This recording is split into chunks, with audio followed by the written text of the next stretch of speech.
오늘 호세아 9장 1절에서 17절에 있는 말씀을 본문으로 삼고 그들을 버리시니 이런 제목의 말씀을 드리도록 하겠습니다.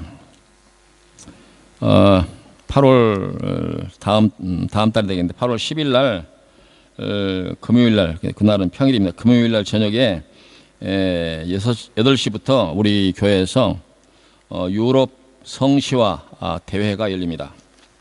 한국에서 또 미국에서 목사님들이 약 40여 분이 오시고 또 여기 이제 우리 성도들도 함께 이렇게 합류해서 유럽 성시화 대회를 열게 되는데 앞으로 한 주간의 이제 시간 여유가 있긴 하지만 그날 우리 성도들 특별한 그러한 그 일이 없는 한은 꼭 참석해 주십사 부탁하기 위해서 미리 이 말씀을 드립니다. 저는 또 오늘 예배 마치고 저녁에 베를린에서 열리는 유럽 선교 포럼이라고 하는 그 이름의 행사에 참석하기 위해서 오늘 저녁에 버스로 갑니다. 그 유럽의 선교 포럼은 이제 모든 참가자가 발제자로 그래서 자기에게 시간이 주어진 대로 발표를 하고 또 이렇게 질의도 하고 응답도 하고 하는 그런 행사입니다. 이제 우리 교회에서 하게 되는 그 유럽 성시화 대회나 대회는 또 이제 우리 교회에서 하기는 하지만 모든 그 진행 과정을 여행사에 이렇게 맡겨서 하기 때문에 우리 교회나 성도들이 특별히 할 일은 없습니다. 그래서 우리 성도들은 참석만 하면 될 것이다 이렇게 말씀을 드리고요. 대규모 대회를 우리가 여러 형편상 열기도 어렵고 참석하기도 힘드는데 자기들이 이제 돈도 마련하고 또 일정을 마련해서 와서 하는 그런 잔치인데 우리는 앉아서 이제 그 참가만 하면 되기 때문에 우리에게 좋은 기회가 아닌가 이렇게 생각이 됩니다. 또 뭐 그 성시화 대회는 한국에서 미국에서 또 유명하다고 하는 분들이 많이 오시니까 이 기회에 유명하다고 하는 분들의 말씀도 여러분들이 듣는 좋은 기회가 되지 않을까 이렇게 생각이 됩니다. 우리 교회에서 하는 그 유럽 성시화 대회나 이제 내일부터 열리는 베를린에서 열리는 그 선교 포럼은 성격적으로 여러 행사 진행의 방식이나 또 모양은 좀 다르지만 두 행사가 목적과 지향하는 것은 다 유럽을 복음화하자라고 하는 그런 그 목적으로 이제 그 마련되고 또 진행이 될 것입니다. 이제 우리 교회에서 하는 그 성시화 대회는 목사님들이 말씀을 이제 이렇게 전하고 또 우리 참석한 사람은 그분들의 말씀을 듣기만 하면 되지만 베를린 그 포럼은 참석하는 분들의 전부가 다 각각 자기가 정한 주제로 발표도 하고 또 토론도 하고 하는 그런 행사입니다. 유럽 그 베를린 선교 포럼에서는 미리 원고를 좀 보내달라 그렇게 해서 이제 한 보름 전에 제가 그 원고 발제하는 내용의 제목과 내용을 좀 보냈는데 제가 거기에서 전하려고 하는 제목의 그 내용의 제목은 좋은 나라를 만드는 선교사 이거의 제목입니다. 그렇게 제가 그런 그 제목과 내용을 보내는 이유는 우리가 보통 선교를 얘기하면 보내는 선교사 혹은 가는 선교사 어떤 경우로든지 어떤 모양으로든지 이 선교에 참여하자 하는 이름으로 가는 선교사 보내는 선교사를 말하는데 저는 거기에다 한 가지를 더해서 좋은 나라를 만드는 선교사가 필요하다 이렇게 늘 강조를 합니다. 그래서 한국에 가서도 선교 보고를 하든지 또 교회 가서 초청받아 설교를 할 때도 꼭 그 말을 제가 빠지지 않고 하는데 좋은 나라를 만드는 선교사가 필요하다 그렇게 제가 강조를 합니다. 그 말은 무슨 말이냐면 우리가 전하는 그런 열심, 가는 열심은 있는데 반해서 우리 스스로가 우리가 가서 전하는 그곳에 가서 우리가 이렇게 했더니 우리나라가 참 여러 이런 좋은 현상들이 나타나더라 이렇게 전할 만한 내용이 있어야 우리가 전하는 그 복음에 대해서 정당성이 있다 그런 말입니다. 쉽게 말하면 온갖 동네에서 나쁜 짓만 도맡다 하는 사람이 이 새마을 운동한다고 돌아다니는 것과 그런 형태가 돼서는 안 되겠다. 그래서 전하는 내용이 좋은 것이면 평상시 우리가 그 전하는 내용의 정당성을 확보하기 위해서 우리 스스로도 하나님 앞에서 우리 자신을 이제 겸비해서 스스로를 이제 그런 복음을 전할 만한 그런 사람, 그런 좋은 사회, 그런 나라를 만들어야 된다, 그런 얘기죠. 예를 들어서 우리가 이제 다른 나라에 가서 복음을 전하기 위해서 같이 전하는데, 만약에 그 나라의 사람들 중에서 우리 한국의 여러 가지 실정을 잘 아는 누군가가 있다면 우리한테 그거 가르치지 말고 당신 나라나 잘해, 이렇게 얘기할 수 있다, 그 말이죠. 그러지 않겠어요? 그때 우리나라는 이 말씀대로 이렇게 했더니 우리나라는 좋은 나라가 됐고, 또 모든 사람들이 행복하고 소망 중에서 살고 있다라고 하는 이런 증거, 이런 간증들을 할 수 있어야 되지 않느냐, 이런 얘기죠. 그래서 이 좋은 나라를 만드는 선교사가 꼭 필요하다, 저는 그렇게 생각이 됩니다. 오늘 이 말씀에도 오늘 그 본문을 보면서 그런 생각이 더욱더 이제 강하게 들어가는데, 이 에브라임의 이 말씀의 배경이 되는 에브라임에 대해서 하나님께서 경고의 말씀인데, 당초 이 에브라임은 하나님의 영광의 그릇, 하나님께 영광을 돌릴 목적으로 세워지고, 또 하나님께서 그러한 교훈과 그러한 메시지를 전한 그런 이제 이제 그런 부족이고 그런 족장의 지역이었지만은, 오늘 11절에 보니까 에브라임의 영광이 새같이 날아가리니 해산하는 것이나 아이 베는 것이나 임신하는 것이 없으리라, 이런 말씀이 소개되어 있습니다. 여기 이 말씀에 수신자가 되는 그 에브라임에 대해서 17절에 보면, 내 하나님이 그들을 버리시리니 그들이 여러 나라 가운데서 떠도는 자가 되리라.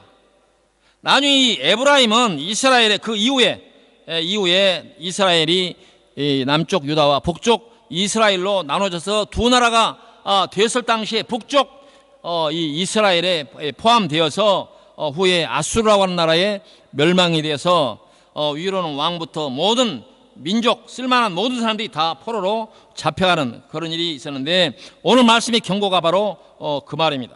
그래서 11절에 에브라임의 영광이 새같이 날아가려니 해산하는 것이나 아이 베는 것이나 임신하는 것이 없으리라. 이 말은 바로 이제 후에 이스라엘이 될 그 에브라임이 망할 것이다라고 하는 그런 경고의 말씀입니다.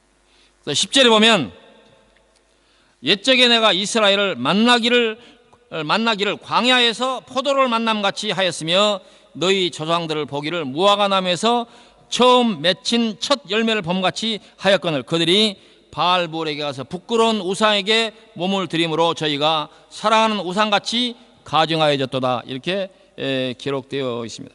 하나님께서 이 에브라임을 비롯해서 이 12지파, 이 이스라엘 유다 민족들을 하나님께서 끔찍히 사랑하는 민족이었다, 그런 말이. 이 아주 표현이 재밌는데, 광야에서 포도를 만남 같았다. 이 광야에서 보통 우리가 날씨 좋고 또 뭐든지 다 잘 자라는 그런 곳에도 탐스러운 포도를 보는 것이 즐거운데, 이 광야, 이런 아무것도 나지 않는 그곳에서 이 포도를 만났다 그러면 얼마나 즐겁겠어요. 하나님께서 이스라엘 백성들을 볼 때 평상시에 그렇게 보셨고 그런 기대를 가졌었다, 그런 말이죠. 그리고 무화과나무에서 처음 맺힌 첫 열매를 봄같이 하였다. 여러분 또 어떤 이제 채소든지 또 식물을 심고 거기 자라서 열매를 맺었을 때 그 기쁨이 크지 않습니까? 하나님께서도 이스라엘 백성들에 대해서 대할 때 그런 마음을 가졌었는데, 그 기대를 가졌던 이스라엘 백성들이 오늘 성경 말씀처럼 바알볼에 가서 부끄러운 우상에게 몸을 들임으로써 저희가 사랑하는 우상같이 가증하여졌다. 가증이란 뭐예요? 아주 미워하는 극단적인 표현이 가증하다, 그렇게 하여튼 가증스럽다. 아마 이런 표현을 쓴다면 듣는 사람들이 정말 아마 그 진절머리가 날 거예요.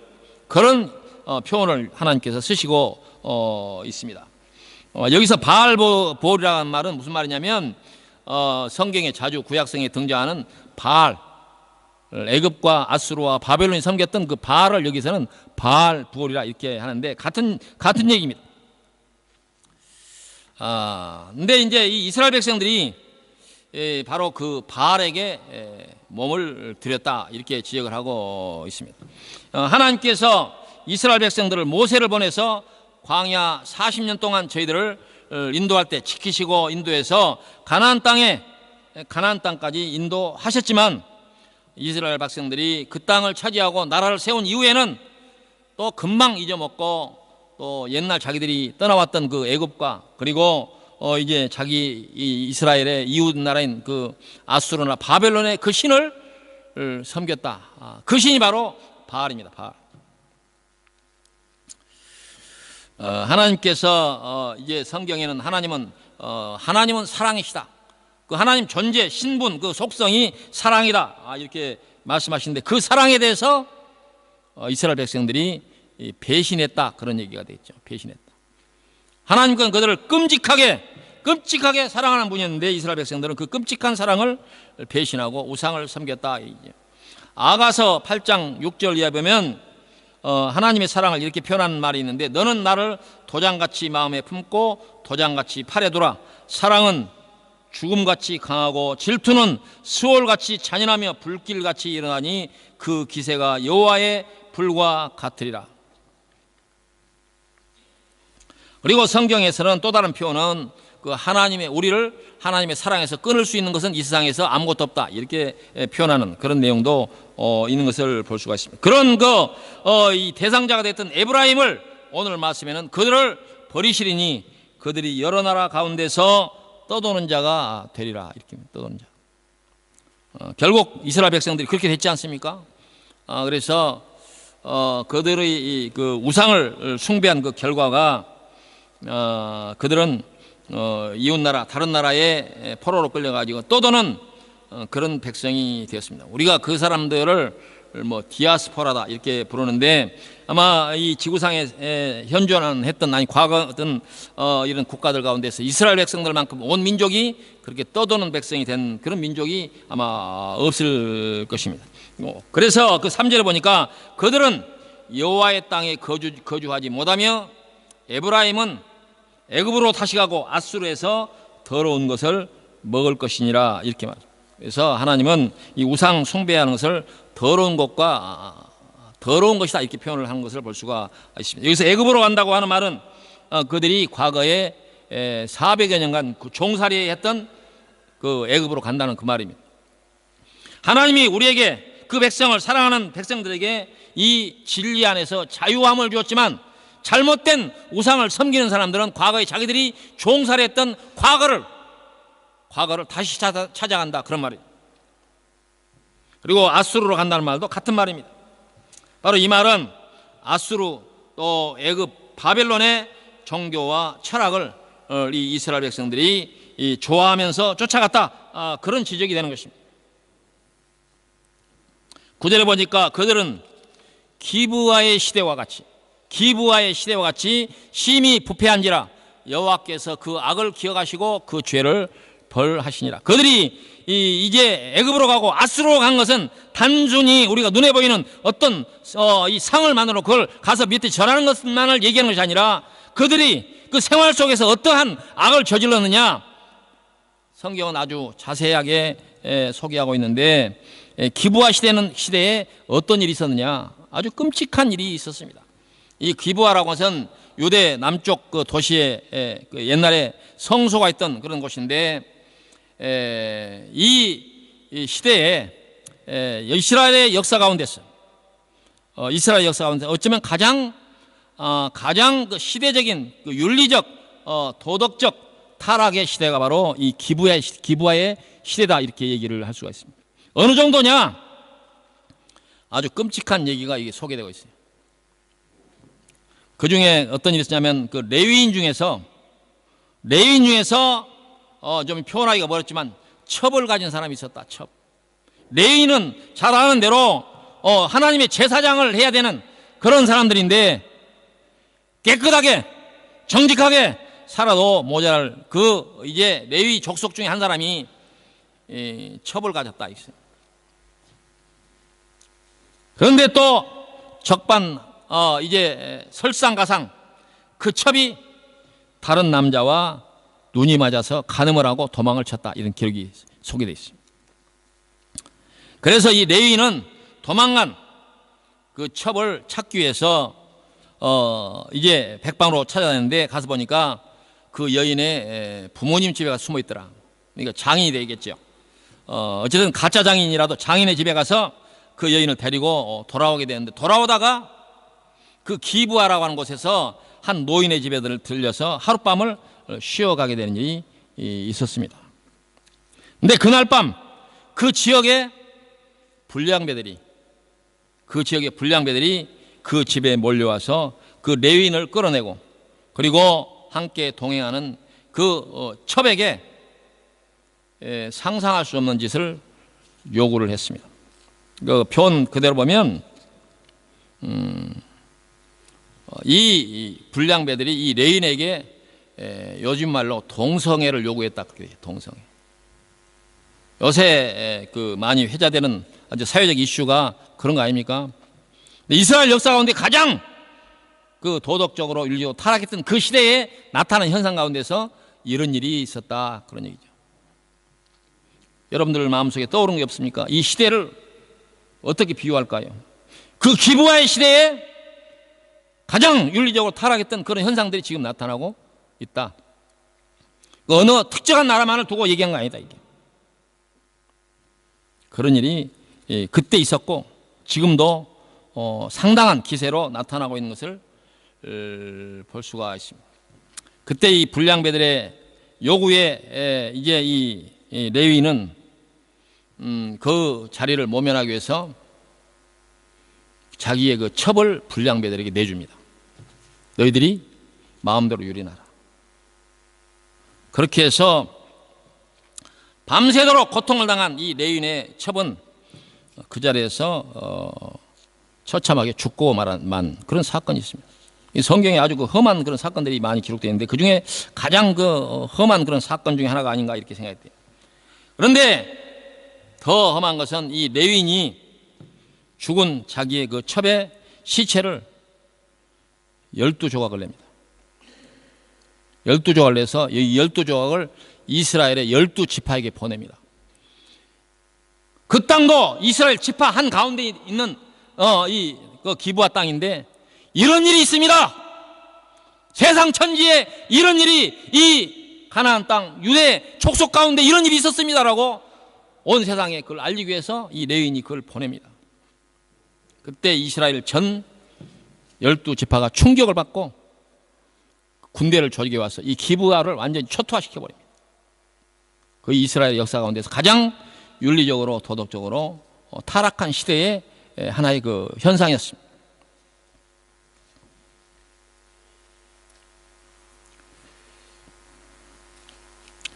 레위인이 해서는 안 될 일, 그리고 그 첩도 해서는 안 될 일, 간음행위, 그리고 만연한 동성애, 그리고 불량배들의 만행, 그리고 경악할 만한 사체 절단 사건,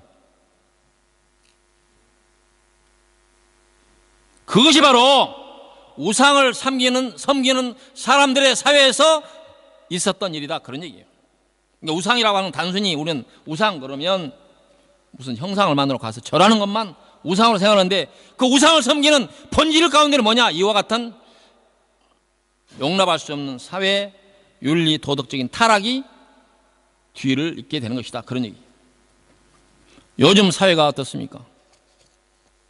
요즘 사회가 어떻습니까?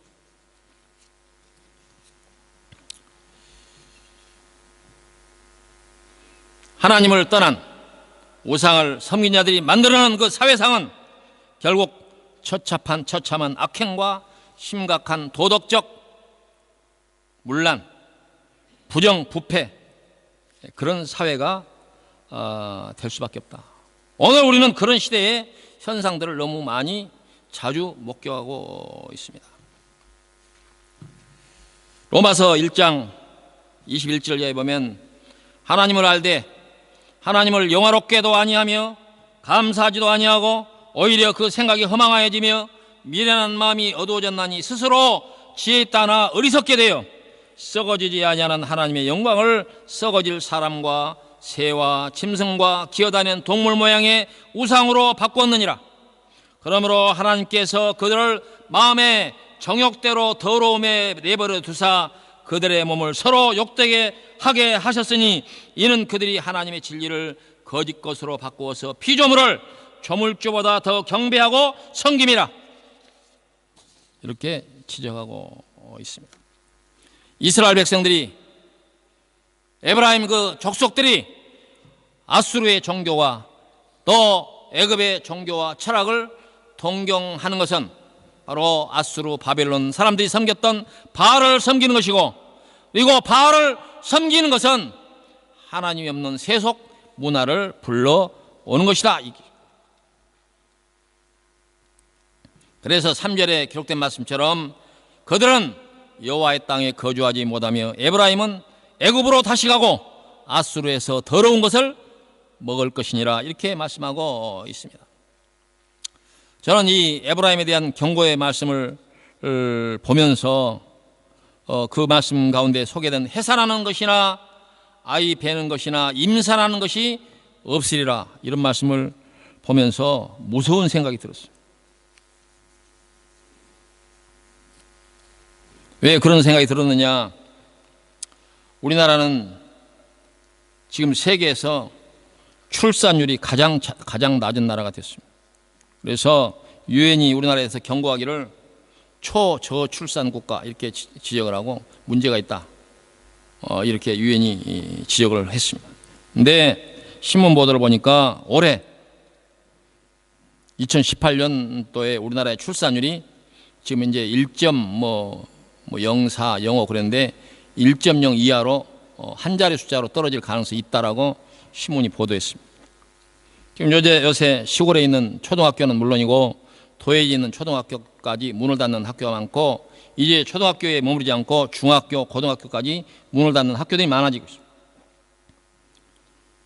그리고 산부인과는 장사가 안 돼가지고 산부인과 의사 되려고 하는 사람이 없습니다. 이게 단순한 사회 현상입니까, 이게?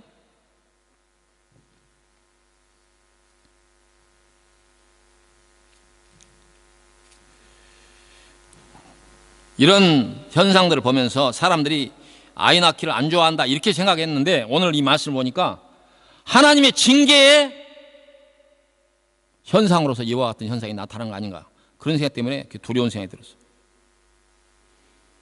내가 아이 낳고 기르는 거 힘들어 내가 선택했어, 그렇게 생각할지 모르지만 이 말씀을 비추면 하나님이 징계를 내린 하나의 현상으로서 출산율이 낮아진 건 아닌가, 이런 두려움이 들었다 그 말이에요. 여러 의견을 우리가 말할 수 있지만 분명한 것은 어떤 한 나라가 해산하고 임신하고 출산하는 일이 없으면 망하는 것입니다. 남의 나라 얘기처럼 들립니까? 어찌 우리 한국이 전 세계에서 이 출산율이 가장 낮은 나라가 됐을까? 또 아이러니하게도 전 세계에서 가장 신앙적으로 열심히 있는 대한민국에서 왜 이런 일이 벌어졌을까? 한 번쯤은 우리가 생각해 보고 고민해야 될 일이 아닙니까? 오늘 본문 첫머리 1절에 이렇게 되어 있어요. 이스라엘아, 너는 이방 사람처럼 기뻐 뛰놀지 말라. 내가 음행하여 내 하나님을 떠나고 각 타작마당에서 음행의 값을 좋아하였느니라. 이 말씀. 이 말은 무슨 말이냐? 이스라엘 백성들이 하나님을 떠나고 우상을 섬기면서 얻은 그 소득을 보고 즐거워했다, 이게. 하나님이 없는 세계 속에서 얻은 소득을 보고 기뻐하고 춤을 췄다, 그런 얘기. 하나님이 없으면 어떠냐? 내가 많이 쌓아놓고 내가 부자로 살면 됐지, 이런 생각을 했다는 얘기죠. 그 재물을 얻는 방법이 정당했느냐, 도덕적으로 윤리적으로 문제가 없느냐 있느냐, 그건 중요하지 않고 오직 부와 재물을 쌓기에만 급급했다. 하나님이 없는 부, 하나님이 없는 재물, 그걸 쌓기를 즐거워했다. 그게 바로 우상 섬기는 자들이 나타나는 특징이다 그 말이지.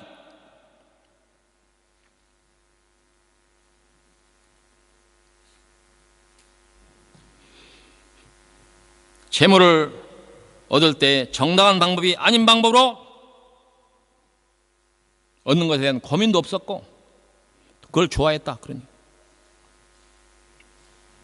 예레미야 22장 33절에 보면 불의로 그 집을 세우며 부정하게 그 다락방을 지으며 자기의 이웃을 고용하고 그의 품삯을 주지 아니하는 자에게 화 있을진저. 그런 말씀이 뒤에 쭉 나오는데 이 말씀을 그 공동번역 성경에서 번역한 대로 제가 읽어보도록 하겠습니다. 부정한 수법으로 제 집을 짓고 사치한 돈으로 제 누각을 짓는 이 몹쓸 놈아, 동족에게 일을 시키고 품값을 주지 않다니 집을 널찍이 지어야지, 누각을 시원하게 꾸며야지 하며 창살무는 최고급 송백나무,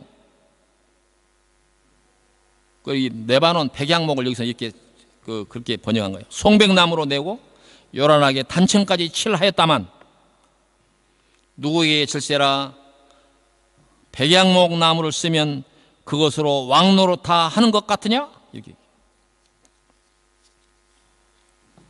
너의 아비는 법과 정의를 펴면서도 먹고 마실 것 아쉽지 않게 잘 살지 않았느냐? 가난한 자의 인권을 세워주면서 잘 살기만 하지 않았느냐? 그것이 바로 나를 안다는 것이다. 그러니까 법과 정의를 펴면서 또 다른 사람들을 살피면서 사는 그 삶을 아는 것이야말로 나를, 하나님을 아는 것이다. 이렇게 성경은 얘기하고 있습니다. 그러면서 내가 똑똑히 말한다. 그런데 너는 돈 욕심밖에 없구나. 죄 없는 사람의 피를 흘리려고 눈을 부릅뜨고 백성을 억누르고 들볶을 생각뿐이구나. 이렇게 이스라엘 백성들에게 하나님께서 경고하신 말씀이 나옵니다.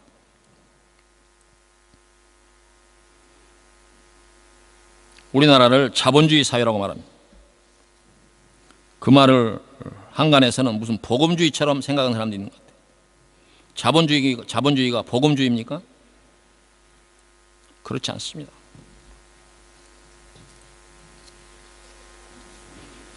돈이 모든 질서를 세우는 나라가 자본주의 사회입니다. 자본이 그 나라의 모든 질서, 그 나라의 모든 걸 만들어내는 그 힘이 자본이 있다 그렇게 믿는 그런 사회가 자본주의 사회입니다. 거기에 비하면 덴마크를 사회주의 국가다 이렇게 얘기합니다. 여기도 좌파 우파가 있지만 덴마크는 그 정책에 국가가 지향하는 모든 그 성격으로 볼 때 아주 강력한 사회주의 국가입니다. 그건 뭐냐? 돈에만 맡긴 것이 아니라 국가가 돈의 흐름과 그 사용을 통제하고 있습니다. 그래서 많은 세금을 거둬서 모든 국민이 고루 사는 사회를 만들었습니다. 그것이 바로 복지국가입니다. 저는 이번 베를린 그 선교 포럼에 가서 좋은 나라를 세우는 선교사라고 하는 제목으로 얘기를 할 때 덴마크를 예로 얘기하려고 합니다. 이번 우리교회에서 하는 유럽 성시화 대회에서도 미국 목사님들, 한국 목사님들이 와서 유럽을 깨우치려 하지 말고 유럽을 배우라고 말하고 싶습니다.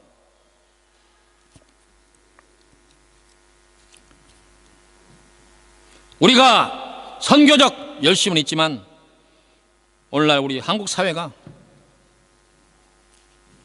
다른 나라 사람들이 볼 때 참 최소한 신앙적인 정도까지는 아니라고 하더라도 도덕적으로 윤리적으로 성공한 나라인가 돌이켜봐야 된다. 지나친 배금주의, 지나친 물질 만능주의가 팽배한 나라가 대한민국인데 저는 그렇게 생각할 것 같아요. 외국 사람들이 한국에서 선교사 왔다 그러면 자기 나라도 물들까 봐서 손살이 칠 것 같은 느낌. 손살이 칠 것 같아요. 우리한테 가르치려고 하지 말고 당신 나라나 좀 잘하시오.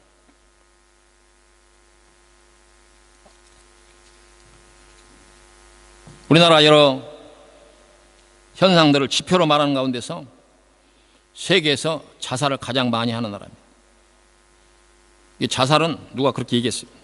자살은 현재의 대한민국의 그 컨디션, 상황을 설명하는 것이고, 그리고 출산율은 미래를 예측하는 것이다. 현재나 미래나 대한민국을 본받으라고 우리 한국의 선교사들이 외국 가서 외칠 수 있느냐? 안 그럴 것 같아요. 그 나라 사람들이 한국을 모르면 그냥 지나갔지만 잘한다고 하면 우리 가르칠 생각하지 말고 가서 당신 나라나 좀 출산율도 높이고 자살도 하지 않고 많이 가졌거나 적게 가진 이유 때문에 차별받지 않는 그런 나라를 좀 만드세요. 그렇게 하지 않을까요?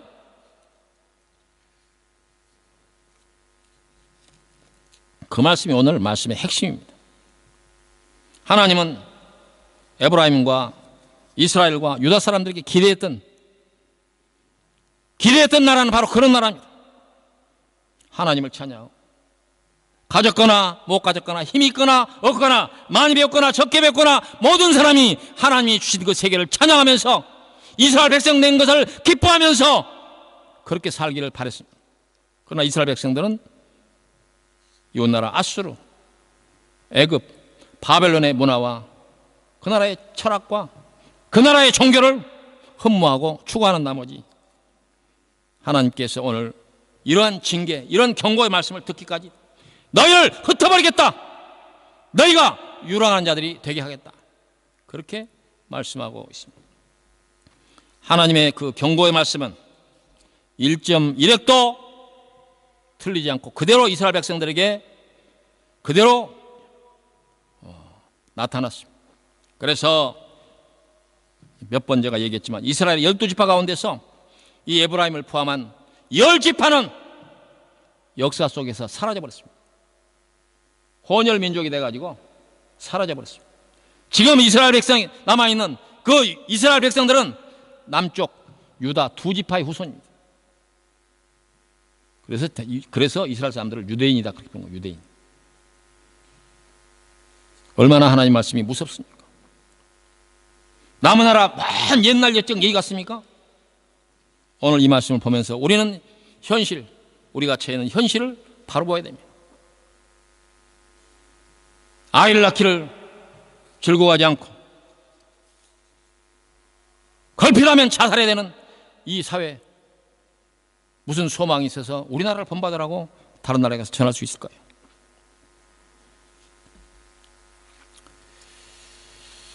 오늘 본문 1절에서 호세아 9장 1절에서 17절까지를 다시 한번 읽어보고 이 말씀으로 결론을 삼고자 합니다. 다시 한번 아까 읽었던 그 본문 말씀을 한번 똑같이 한번 읽어보도록 하겠습니다.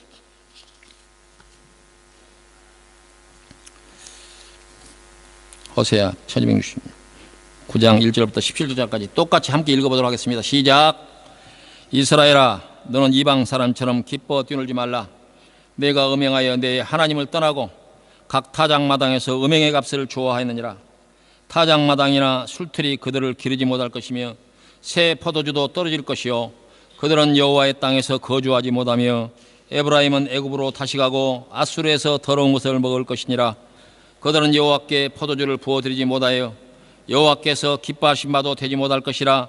그들의 재물은 애고가는 자의 떡과 같아서 그것을 먹는 자는 더러워지나니 그들의 떡은 자기의 먹기에만 소용될 뿐이라 여호와의 집에 드릴 것이 아님이니라. 너희는 명절날과 여호와의 절기의 날에 무엇을 하겠느냐?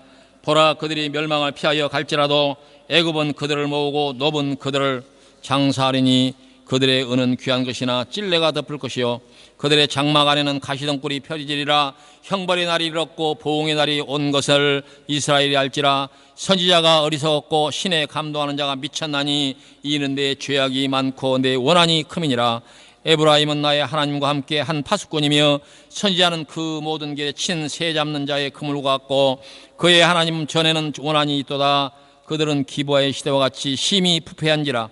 여호와께서 그 악을 기억하시고 그 죄를 벌하시리라. 옛적에 내가 이스라엘을 만나기를 광야에서 포도를 만남같이 하였으며 너희 주상들을 보기를 무화과 나무에서 처음 맺힌 첫 열매를 봄같이 하였거늘 그들이 바알부올에게 가서 부끄러운 우상에게 몸을 들이므로 저희가 사랑하는 우상같이 가정하여졌도다. 에브라임의 영광이 새같이 날아가리니 해산하는 것이나 아이 베는 것이나 임신하는 것이 없으리라. 혹 그들이 자식을 기를지라도 내가 그 자식을 없이 하여 한 사람도 남기지 아니할 것이라. 내가 그들을 떠나는 때에는 그들에게 화가 미치리로다. 내가 보건대 에브라임은 아름다운 곳에 심긴 두로와 같으나 그 자식들을 살인한 자에게로 끌어내리로다. 여호와여 그들에게 주소서. 무엇을 주시려나이까? 아이 베지 못한 태와 젖없는 유방을 주시옵소서. 그들의 모든 악이 길갈에 있으므로 내가 거기에서 그들을 미워하였노라. 그들의 행위가 악함으로 내 집에서 그들을 쫓아내고 다시는 사랑하지 아니하리라. 그들의 지도자들은 다 반역한 자니라. 에브라임은 매를 맞으며 그 뿌리가 말라 열매를 맺지 못하나니 비록 아이를 낳을지라도 내가 그 사랑한 자의 태를 열매를 주우리라. 그들이 듣지 아니하므로 내 하나님이 그들을 버리시리니 그들이 여러 나라 가운데 떠도는 자가 되리라. 우리는 이 모든 말씀대로 이스라엘 남북조가 망하고 북쪽 10지파는 소멸되고 남쪽 2지파 유다도 바벨론으로 끌려가서 70년 동안 종살이를 한 것을 우리는 알고 있습니다. 이 하나님의 경고가 역사 속에서 이루어진 사실을 보고 우리는 이 말씀을 마음속 깊은 곳에서 우리의 현실을 바라보면서 우리가 어떻게 해야 할 것인가를 깊이 묵상하는 그리고 고민하는 그런 성도가 되기를 바라고 오늘 이 모든 말씀 앞에서 아멘 할 수 있기를 바랍니다. 기도하십시다. 고맙고 감사하신 여호와 아버지 하나님, 지금으로부터 오래전 2700~800년 전에 에브라임과 이스라엘을 향하여 경고하신 그 말씀을 볼 때에 우리가 현실 속에 살아갈 때 여러 가지 나타나는 현상들을 보면서 두려운 마음을 우리가 피할 길이 없습니다. 우리가 남들을 가르치기 전에 우리 자신들을 먼저 돌이켜볼 수 있도록 인도하여 주시고 하나님께서 이스라엘 백성들에게 기대하였던 그런 나라를 만드는 일에 우리가 이제 열과 성을 다할 수 있도록 인도하여 주시기를 주님 간절히 바라옵고 원하옵나이다. 우리 한국 교회가 정말 이 선교에서 열심을 내는 만큼 우리나라를 좋은 나라로 만들어서 여러분들도 하나님을 열심히 섬기고 또 하나님의 모든 소망을 둔 나라 사람들이 이런 좋은 나라를 만들었다라고 말할 수 있도록 하나님께서 자기 자신들을 경가하고 각성해서 좋은 나라를 만드는 그런 선교사들 될 수 있도록 인도하여 하시고 온 세계에 나가서 한국을 본받으라고 얘기할 수 있는 그런 나라 될 수 있도록 인도하여 하시기를 주님 간절히 바라옵고 원하옵나이다. 전하기 전에 먼저 우리 자신들을 살피는 그러한 진지하고 참으로 겸비한 그런 마음의 자세를 가질 수 있도록 인도하여 주시옵소서. 감사를 돌리옵고 예수님의 이름으로 기도하옵나이다. 아멘.